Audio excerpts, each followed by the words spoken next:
This is Frank, and I'm sitting here with my old friend Mike.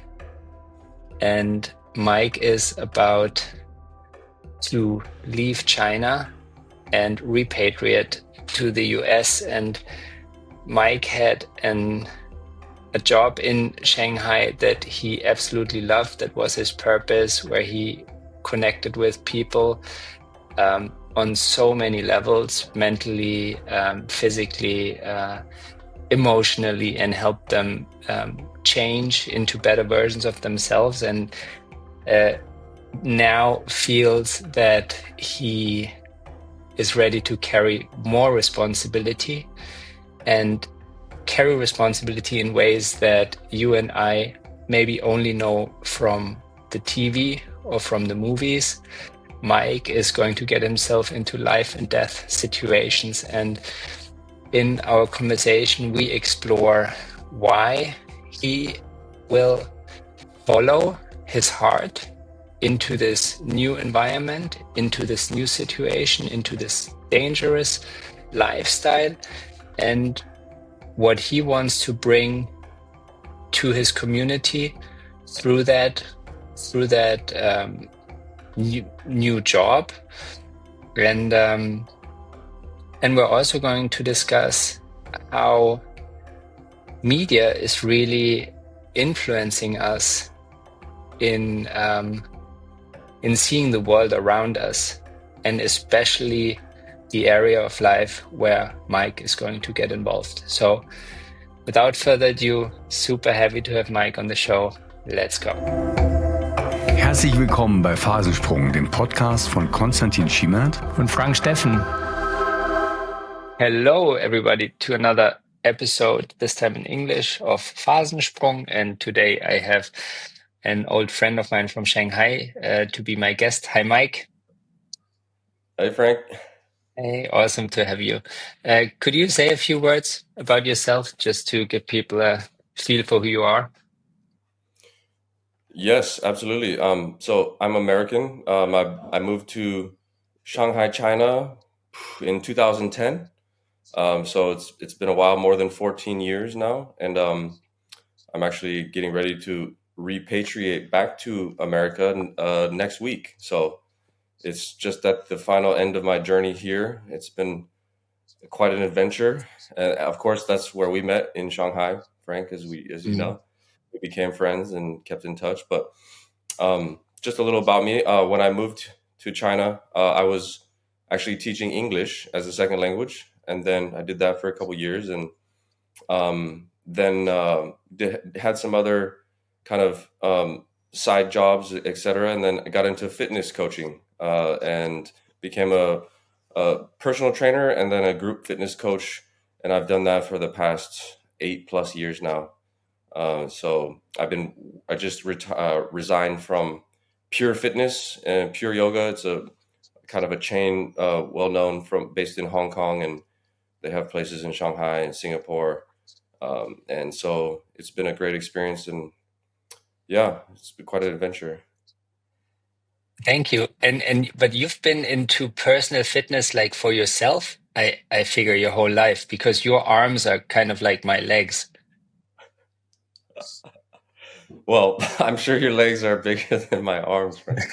But yeah, I played sports for basically my whole life, and then I wanted to change careers into fitness because I just found myself in my free time, in my office job. I worked at a law firm previously in Shanghai, and I just realized I was going to the gym, taking 2-hour lunch breaks to go work out at the gym, and spending probably too much time just learning about fitness and nutrition and stuff. And then I just was like, screw it. I'm going to change my career and become a professional coach and, have fun every day at work and meet great people and just learn as much as I can. So that's what I did. And what you've done with Pure is quite cutting edge, right? Like, I mean, Pure is considered to be, I guess, in China, really the forerunner of fitness. And the types of, I mean, the gym concepts that you help create, they are like I'd say in Asia, they are like among the best. aren't they? I think it has that reputation. Yeah, as far as I know, it's been around for more than 20 years, and it started based in Hong Kong with the yoga studio, and then it just grew from there. And then they added the fitness, so they have full open gyms, very high end. You Mhm. know Pure Fitness from Shanghai, Frank. So Yeah. I mean, it is a very high quality gym with a good reputation and great coaches and all that. Yeah. Yeah. What did you like best there? Like, what was it that really had you get up in the morning and be happy to go to work? And like, what was it for you? That's a great question, and it's an easy one to answer. I can tell you it was just interacting with the members themselves in my classes and the people I met, the friends I made, and just really connecting with each person individually. And to give an idea to the audiences, even though we're in Shanghai or China, like I would say at least 40% of the members in Shanghai at Pure Fitness were foreigners. So either Mm. Europeans or Americans, South Americans. So it was really mixed group of members that would come take my class, and I give my classes in English. So it was an amazing opportunity to make lots of very interesting contacts and connections. And then also, of course, they would ask me questions about fitness and stuff and helping them directly in their classes. And there's more than I can count on, two hands, people that I've seen progress over their years of coming to my classes and watching them improve their body composition and their energy levels and their strength and just and become happier as a result and really excited and motivated. And so that was really probably the most rewarding aspect of working at Pure. Yeah, To help people kind of, I mean, the word that's in my head is like get into shape, but it's so much more, right? Like it doesn't start with the body. It always starts in the mind. So you've really what you've done, you inspired people to change. absolutely. Yes. Yeah. And Yes. and and change usually is something that we I mean, we have kind of a negative tendency, especially in business. When there's change at work, like usually if there's a change process, people are like, there's usually a negative tendency and people start to be defensive about it. And I think what's often forgotten in business is that it is the job of a leader to inspire people to go on that change process with them. And I guess you've naturally done that with people.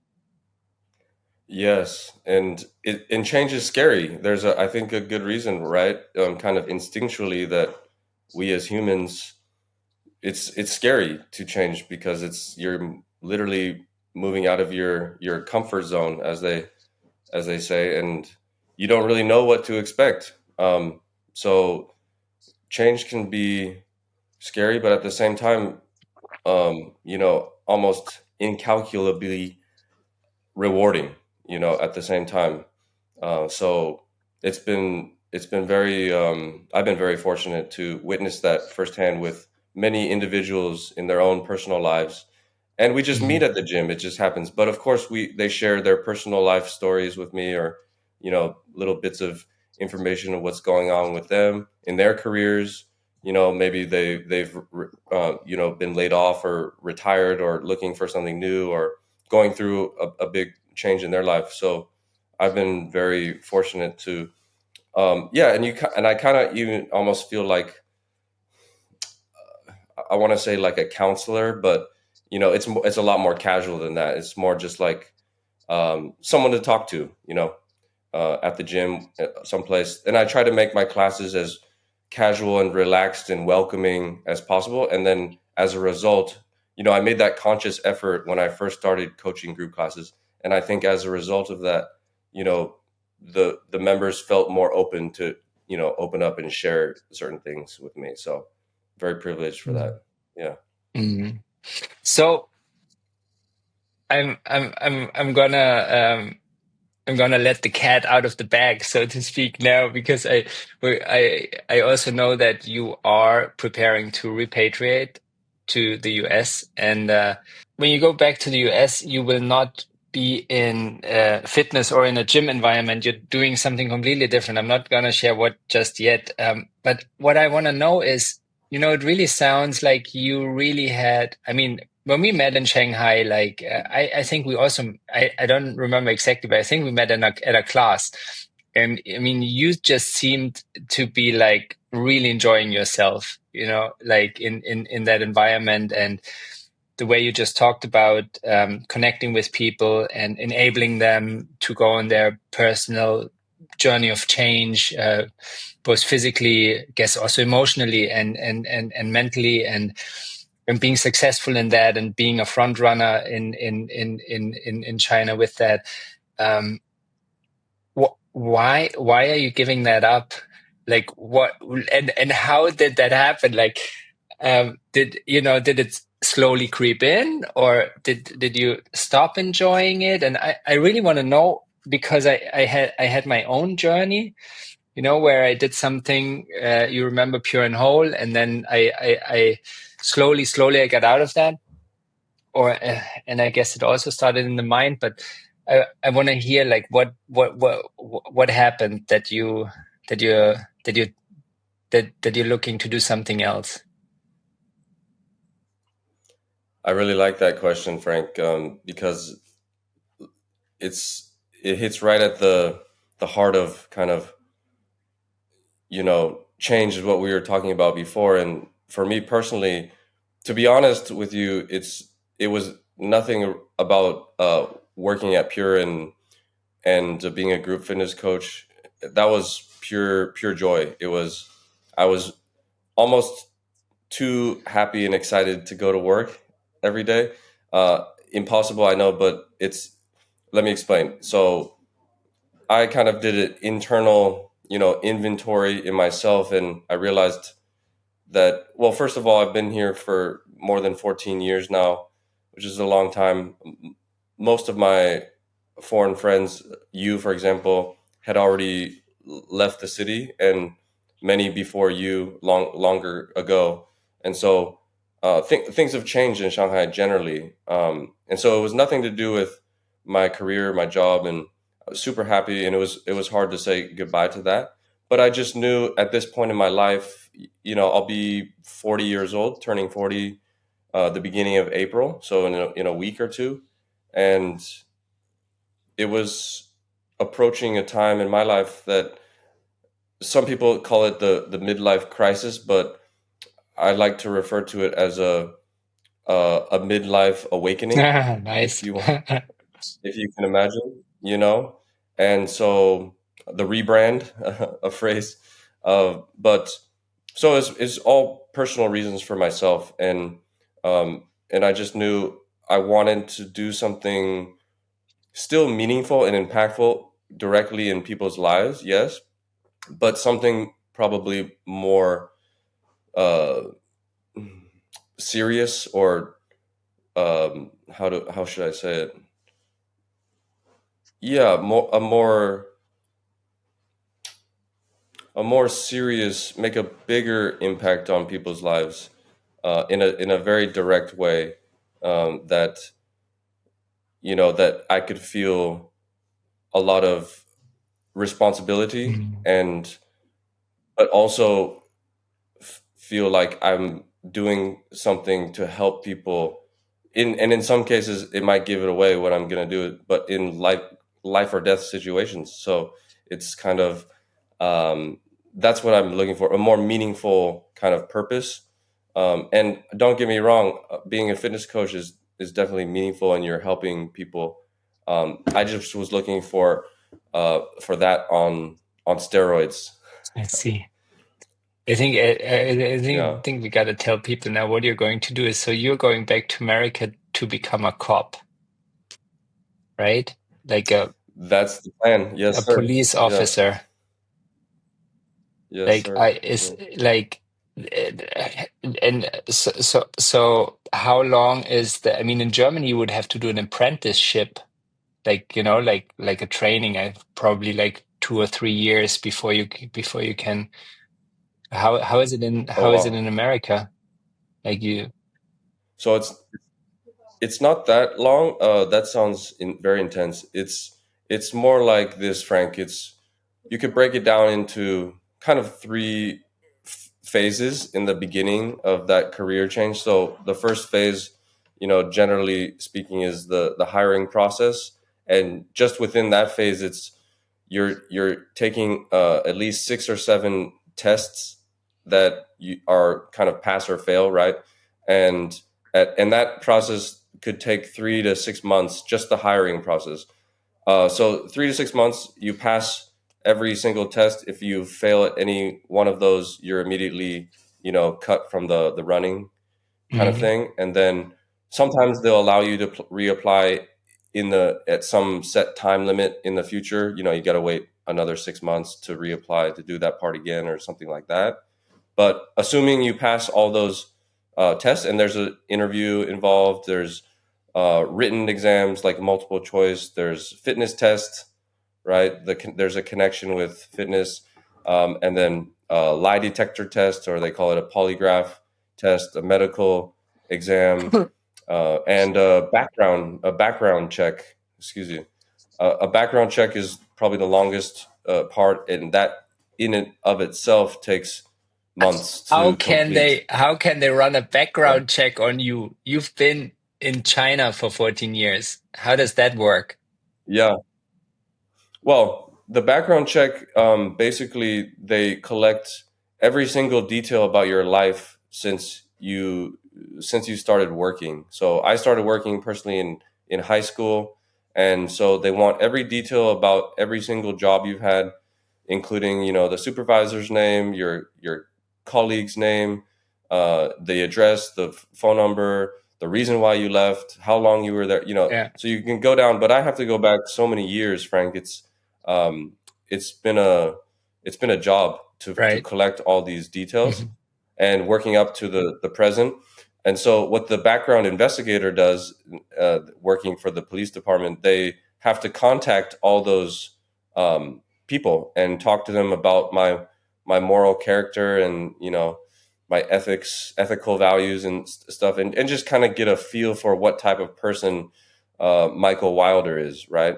So that's why it takes so long. And they could be calling, they could be emailing, but they have to get in contact with all those people who are, many of them, most of them are still in Shanghai. So some are in the US, but those will probably be So easier. they So get in that, touch with people who are in Shanghai as well. Wow. yes, absolutely. Wow. Yeah. That's Hmm. a job. All Yeah. right, that's the hiring process, and then. Right. So assume you pass all of those exams, those tests, then they give you a conditional offer, and that means basically you can enter the police. They call it the academy, right? Mhm. So the police school. It's like a college, but only for police, and actually they start paying you a salary. Oh, it's an academy level salary, but you start getting paid to go to police school, right? And so that's 9 to 5, 5 days a week for at least 6, sometimes up to 8 months of school, like full time, where you're learning all the basic skills that you're going to need when you graduate and become an officer on the streets, right? So think like a tactical driving skills in a car or a SUV, right? How to apprehend people if you're on a chase, or of course firearms, shooting, um, talking to people, communicating, de-escalating situations between you know people who are really really angry and or on drugs, or who knows what type of situation they're in. But just even communicating, that's a huge part of the academy, learning how to do that. Physical, like jujitsu, like self-defense type, one-on-one kind of combat, defensive techniques, and controlling people that are not wanting to be controlled. So that's all part of the school that, of course, the law in the U.S., the specific laws in your state and your city. So those will kind of change a little bit depending on whether you're in California or Texas or, whatever state you're in. So that's where you study all that stuff in the academy. You graduate, more tests, you pass everything, you graduate, and then you become, that's phase 2, let's say. And then phase 3 is, it's your first day on the job. You report to your department, you know where you're going, and then you're a rookie. So you're on probation for a very long time, and you have a, yeah, and you have, they call it a training officer, a TO. Reminds me of the movie sometimes Training FTO. Day. Yeah, exactly. Be careful what you And smoke there, they're Mike. like, yeah, I won't be doing that. I've seen that movie. I really like Yeah. it. It's good. And then you're a rookie, and any little mistake you make is going to be scrutinized, and you could be fired at any moment, depending on how bad you fuck up. So there's a lot of kind of stress, but I consider it a little bit more excitement. It's because you're learning all these new things, and you're trying to do the best you can and acquire these skills, and you really just want to, you really need to want to do that kind of work, I think, especially long term, because in the end, you could be the difference between saving someone's life and them losing their life in the end. Like, ultimately, that's what police do. They're considered first responders, right? The same as a firefighter or a paramedic and EMT, right? They're the first on the scene of horrific and tragic events that happen every day, right, Frank? In Germany, in Sure. US, in China. And we're just not really aware of it. We might hear an ambulance siren, driving down the road and think, oh, that's unfortunate, right? But there's people who directly help those people, try to save their Yeah. lives on a daily basis. Did you consider? And so, sorry, please. no, go ahead. Yeah, did you consider becoming a soldier? I did. Yeah, you mean recently? Yeah, I Or mean, in the process of like if when you started to think, carrying more responsibility, like being in these extreme situations, right? Like life and death. Mhm. Being a soldier is not that far away, kind of like. So I'm just curious if you did consider going down that route.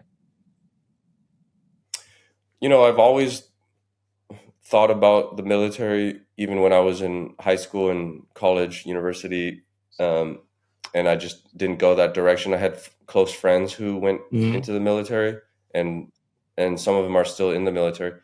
But more recently, I highly respect those men and women who commit their lives to doing the work in the military.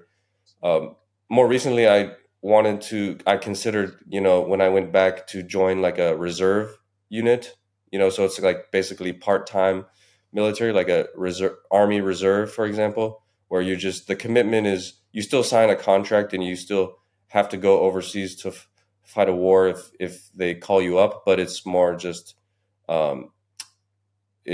part-time military. And in my mind, Frank, it wasn't necessarily the commitment to protect and serve, as they would call it in the police or law enforcement. It was more from the point of view of, okay, in my life, I wanted to learn the skills that the military can and does teach the soldiers, like discipline, certain survival skills, like if you're in the wilderness, or obviously self-defense, how to operate firearms efficiently and safely, and all those really practical skills, especially in our modern world. So I was looking to gather to, learn those skills as a result of enlisting, but I think I can still learn all those things in the capacity of a police officer, right, in law enforcement, because they do overlap in a lot of ways. And the reason I like law enforcement a little bit more is because you do have more of that direct connection with the citizens, Mhm. right? The everyday people. When you're driving around, you're walking around in your Yeah. city, wherever you are, you say hi, you make friends. You say hi to people. They know you. That'd be awesome, And if there would be more. But like, it used to be like this when I was young, in like when I was a boy in Germany. It was like the police is your friend and helper. Like I had a very, very kind of like when I saw a policeman or woman, I felt protected, and I thought this is someone I can ask for. Where's the next whatever? Like ask for the way. But like, don't really have that anymore. Like I rarely see police engage really friendly with citizens. Like, and maybe it's just my screwed up vision. I have no idea. But like when you just said that, I just thought, yeah, back to the roots. That's the right attitude. yeah, absolutely. And I think you can still find places in the world where you can find really amazing police who really love protecting and serving their Mm. communities. And at the same time, though, you can find examples of police who abuse their power very obviously. And I'm not even talking about like in a violent way. I'm just talking about little things. Because police do have a lot of Oh power, yeah, at least interacting with an everyday citizen on the street. I mean, the police do have power, and hence, therefore, why they do the extensive background check and try to filter out the potential officers who would turn out to do stuff that they're not supposed to be right. doing, right? With wearing that badge and abusing that, and they have weapons, and they can acquire drugs and other guns and illegal stuff, and that happens, unfortunately. But I think there is hope still. There is hope still for community policing and just getting, like you said, I like your phrase, getting back to the old school or the traditional kind of small town type of interaction with your local police or sheriff, and everyone knows them in the town, and you feel you want to be approachable, and you have this really positive rapport with everyone you see, and I think in the end that's it takes a lot of training, obviously, because it is violent, and people the last thing I'll say is I think being a police officer in 2025, especially in the United States, where firearms are legal, we have the Second Amendment, where you can buy firearms legally and all that, and so there are a lot of guns. And I think the police officers in America, it's one of the very few, if not the only profession where people are actively trying to kill you in many situations because they know what the consequences are. If they're already a felon, they've already committed really terrible crimes, and they know the next step is them going into prison or worse, Mm. then they're going to do anything they can to stop that from happening. And and they'll try to kill police officers. So they're actively trying to do that. So there is risk involved, and as a result, I think many police officers, especially in big cities, for example, Los Angeles or Chicago or Washington D.C. There's others, but the police officers there are always looking behind their back, left and right, waiting for someone to try to kill them, and it has a kind of a subconscious impact on, and therefore how they approach just someone who's not trying to kill them, Yeah, just an everyday yeah. law-abiding citizen that just It maybe, sometimes seems yeah, like they're you know they're what I mean? they're, they're a bit over the top with how they approach people, but Yes, it seems like way too careful, or it seems too forceful, or too too hostile. But then yeah, truth is, you never know, right? You never know what's going to happen, and there's a lot of absolutely, fear, yes, I feel, on both sides,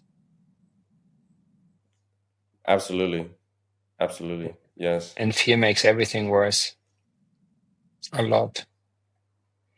Like what kind of guy are you? Like, so two questions. One is like I know when there's this fight or flight mode. Like, yeah, either you fight or you flee or you freeze, right? So I'm the third type. Like, if you do anything violent to me, I just freeze. I don't run away. I don't attack. I just freeze. I just look at you like a deer in the headlights.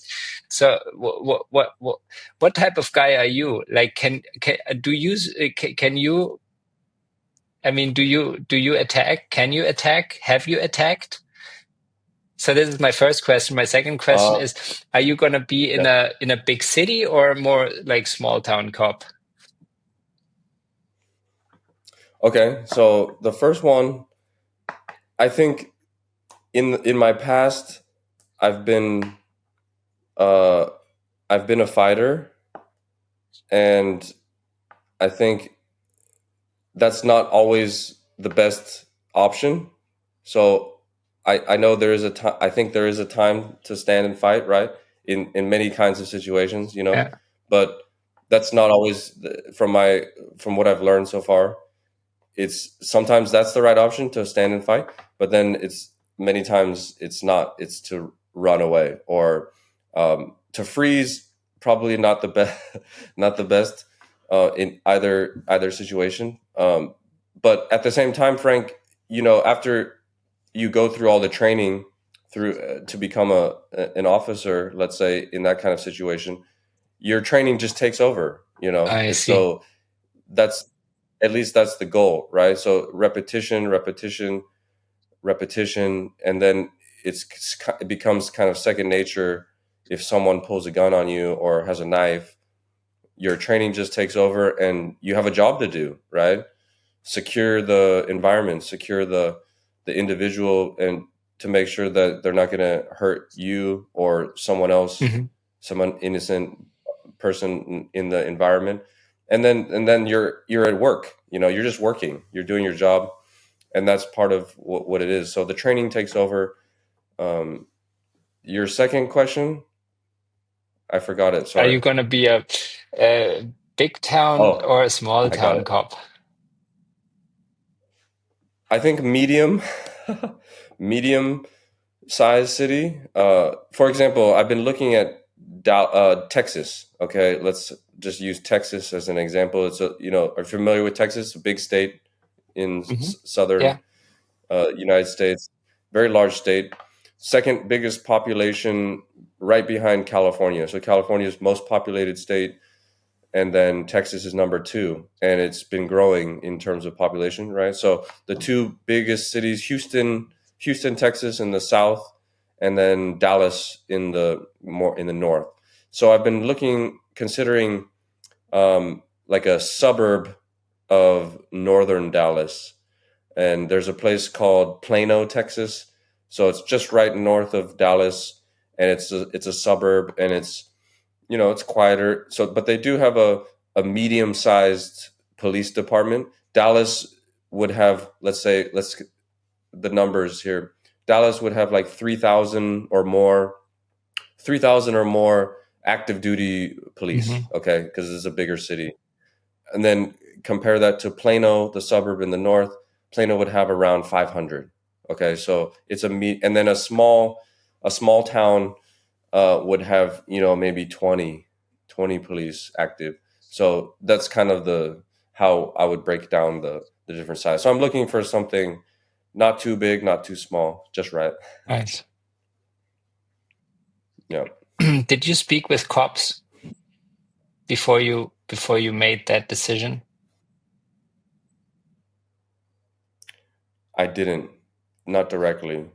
I will have an opportunity, I'll just say, and I'm looking forward to, and I'm excited to go back to when I fly back. I hope I'm not skipping ahead, but when I go back to the U.S., it's in a small town in Minnesota, south of Minneapolis, and it's just a small town. But there's a jujitsu studio there that I've reached out to because I want to start training Hmm. jujitsu for Makes sense. obvious Yeah. reasons and self defense, and it's very applicable. So the coach there, it's just a small studio.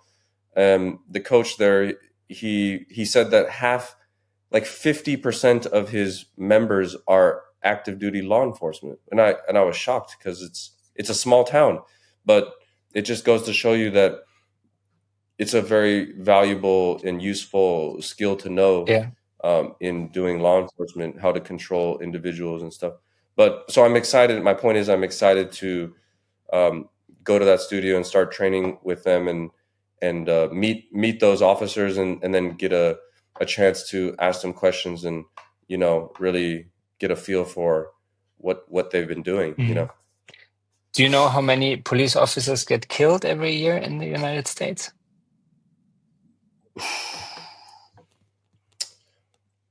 I don't know the exact number last year, 2024, but I know it's less than 200 in the whole country. All right. So I want to say it's around 150. And it was a slight increase from 2023. I looked at those statistics recently, but it's definitely less than 200 officers killed on duty for the whole country, which is a small percentage, right? Like on the one hand, I'm also thinking, I mean, how many cops are there in total? It's probably a really small percentage. But then I'm thinking, well, like how many sales reps actually get killed in duty? Like it's probably zero.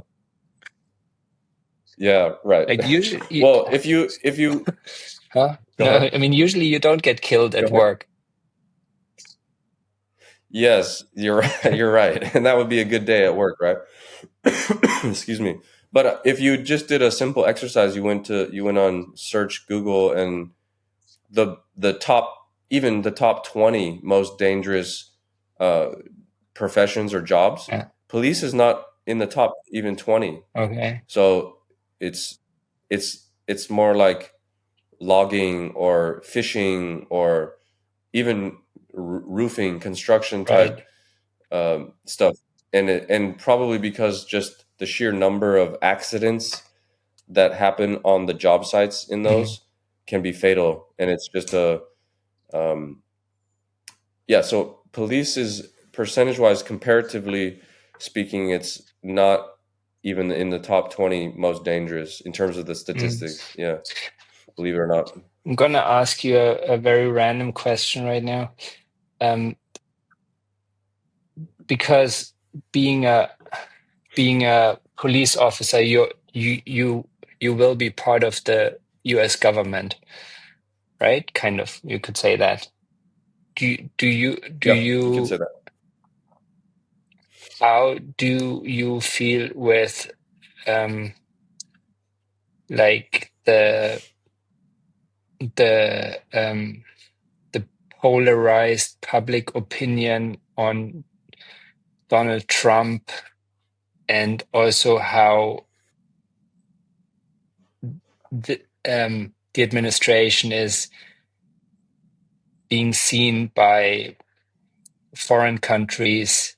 I mean, you'll also, maybe this is too far-fetched, but I like in some way, I think people see police as government, as part of the system, right? Or even if there's a tourist, looking at the police or a police officer, or like there, it's like somehow it taints the view, like somehow it's connected.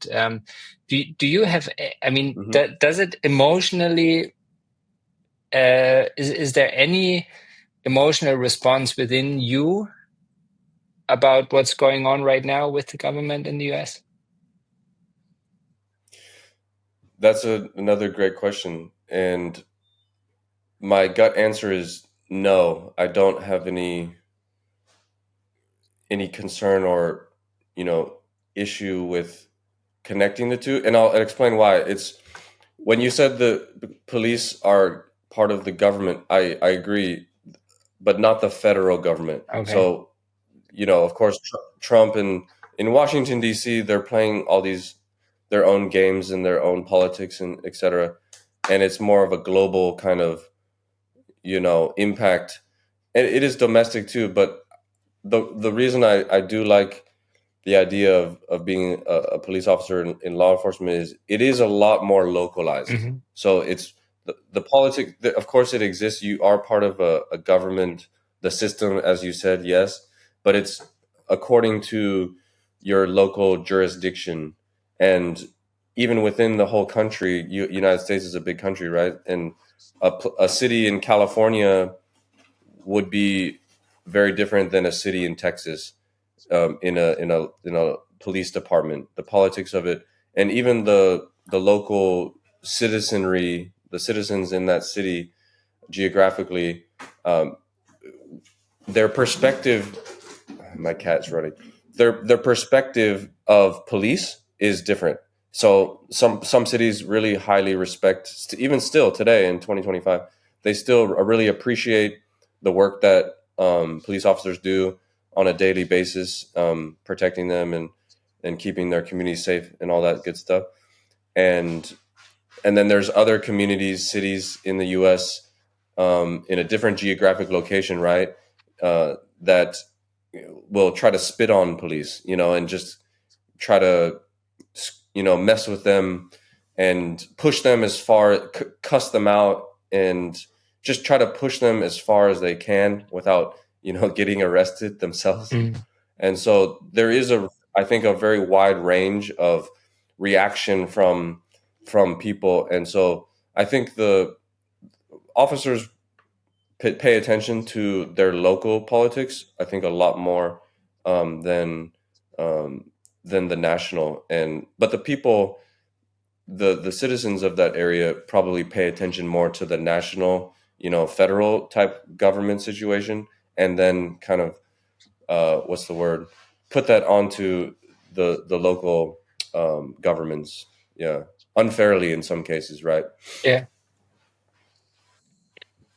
What is something you never want to do as a police officer? Like, Never want to yeah.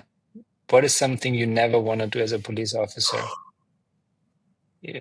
I mean, could be something that you actually have to do, but you don't want to do it, or it could be something where you say, if I ever do that, I should probably resign. Like, or what are things where you can already maybe see in yourself, I have a tendency to go this way or that way. Like, I got to watch out that I don't do this, or like where do you see, where do you want to really pay attention to what not to do? You mean like a situation that I have to be involved in, part of my job, or do you mean me physically having to perform something? I can give both if you want. It could be either. Okay. And Okay. it could also be something more moral, like what if you like the things you see in movies, like loyalty among the police force. You see someone take a bribe or do something wrong. Like, how would you react? Like, would you take it to internal affairs, or would you like where can you already say, because it is so, I don't know, like being a police officer, like really, I have one guy in my surrounding, like when I was a child, I knew him. He was one of our neighbors and my age, and now he's I think he's the head of a station of a police department, and so I could talk to him about it. But usually I don't talk much with policemen, and also the guys from my soccer club, they didn't tell me much about their job. So but then when I watch movies, like there's always police, right? And there's always you see those Robert De Niro or Al Pacino movies, or these gangster movies, and all that, and there seem to be so many situations where you have to decide, I'm going to be a good cop or I'll be a bad cop.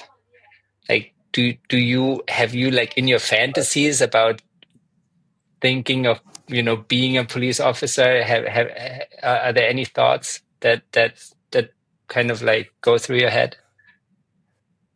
Well, for the record, Frank, I mean, I definitely want to be a good cop, right?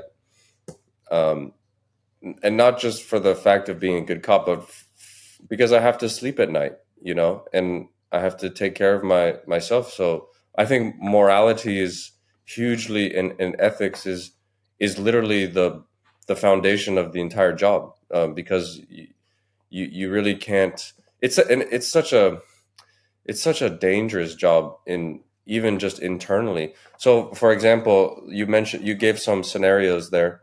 I could speak to some of them. The one thing that I kind of dread in the back of my mind, and it's probably coming from Hollywood or Mhm. movies or TV shows, plenty of which are about police, and it's probably like a kind of something involving children, right? Where Oh yeah. you have really young, like I'm talking, you know, young children, 6 years old, something like that, and their parents are drug addicts or violent people, and you may, and it happens a lot.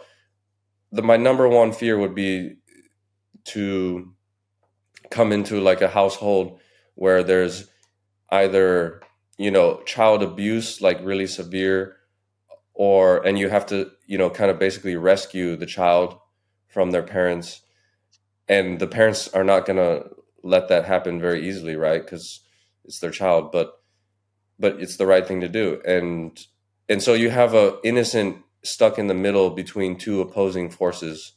One force is for good, and the other is for kind of evil in a lot of ways, right? And so that could be a very you know emotional situation, right? um Dead bodies in general, you see dead bodies kind of often, right? As a first responder, as a police officer, some violently ended, some kind of less violently, but preparing yourself mentally for seeing those things, because most of us have never seen that ever in our Mhm. lives, right? You may see a dead grandma and grandpa lying in the hospital on the bed, and you're with them until their end, and or at a funeral, open casket or what have you, but not in a violent, you can't really imagine how you're going to react until you witness that firsthand, right? And yeah, so those would be, especially anything involving children, I think would be the hardest for me personally to emotionally, process and deal with. um if I saw like a colleague of one of my officers that I worked with doing something shady, whether it's stealing some drugs, or just money, cash. There's lots of cash that they confiscate and put into evidence, stuff like that. I would, and this is, I think, a question they ask you in the interview is that, what would you do in that situation? And I thought about it. I would approach that person, that officer, kind of privately, um, directly, and make sure that, and in a kind of friendly, hey man, like, what's going on? Just to make it clear that I understood what I saw is in fact what I saw, right? Maybe I had misinterpreted what was going on, Mm. and I didn't understand something. Maybe I was missing something, right? And it turned out that, oh, that's part of the policy. Like, he's not doing anything wrong, illegal.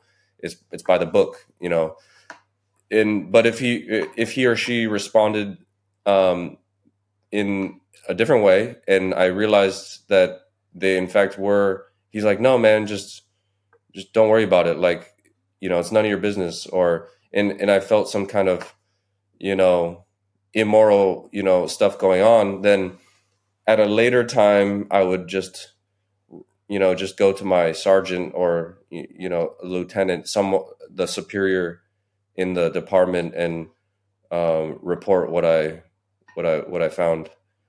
um, and I think that's all you can do, really, because it's up to the leadership to keep everyone in line. It's not my job as a as just a normal officer, if I'm not a supervisor, then you just report it, and then it's off of my conscience, right? Yeah. But if I don't say anything, then I'm going to be thinking about it, and even if that officer threatens me, like, don't you fucking tell anyone you saw this happen, right? For example, which could happen.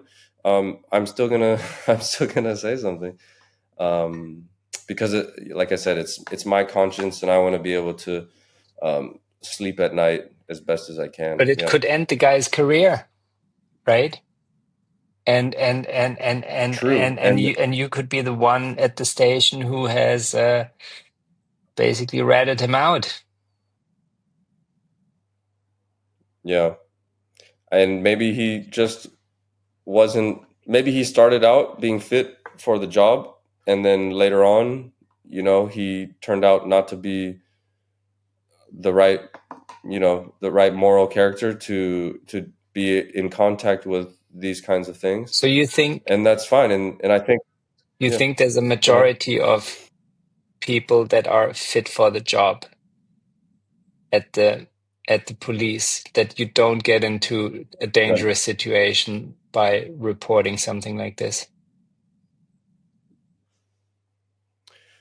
You mean currently? Yeah. That are acting? Yeah, I mean, I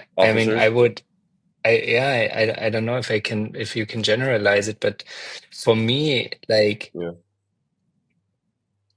I wouldn't want to be the guy at a police station who reports someone when I know there's, like, I don't know, there's a whole crew of guys that are involved in those practices. And these guys are dangerous and have a different moral compass than I have. So in that case, yeah, I think there are protocols. Of course, I'm not a police officer yet, but you mentioned internal investigations, internal affairs. They have a whole separate department that does internal investigation into this type of situation. So it just, you could report it.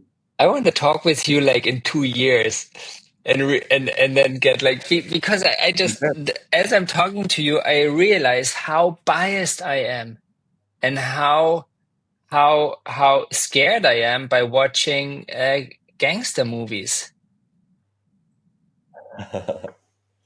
How I believe that there are how do you say when someone's not unmoral? How do you immoral? Yep. That it's a certainty to have a certain amount of immoral cops at every police station. Like, seems like reality to me, because this is how I know it from TV. Like, it's crazy. I think there's truth to that.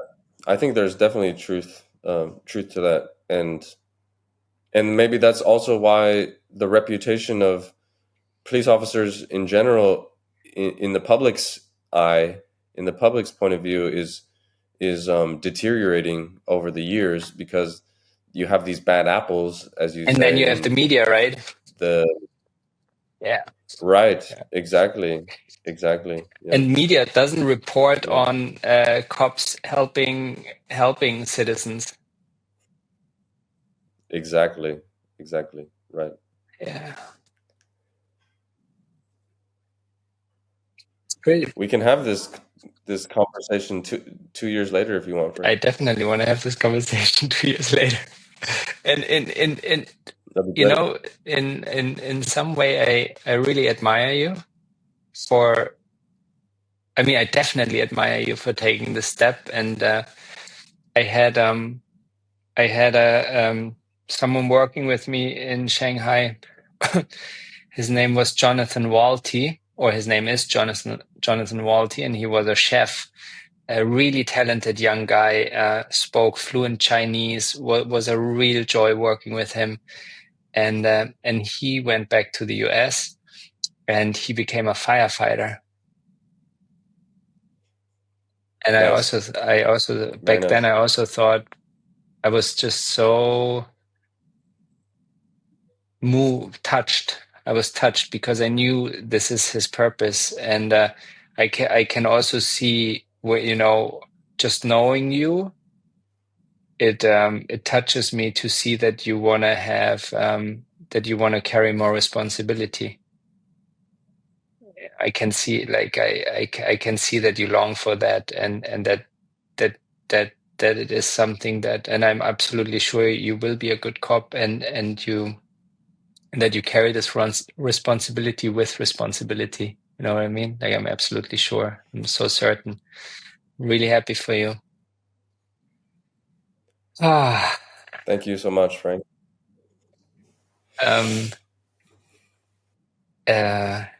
Yeah. Anything you want to say about any of this, or anything you want people to know? Anything you want to add to our conversation?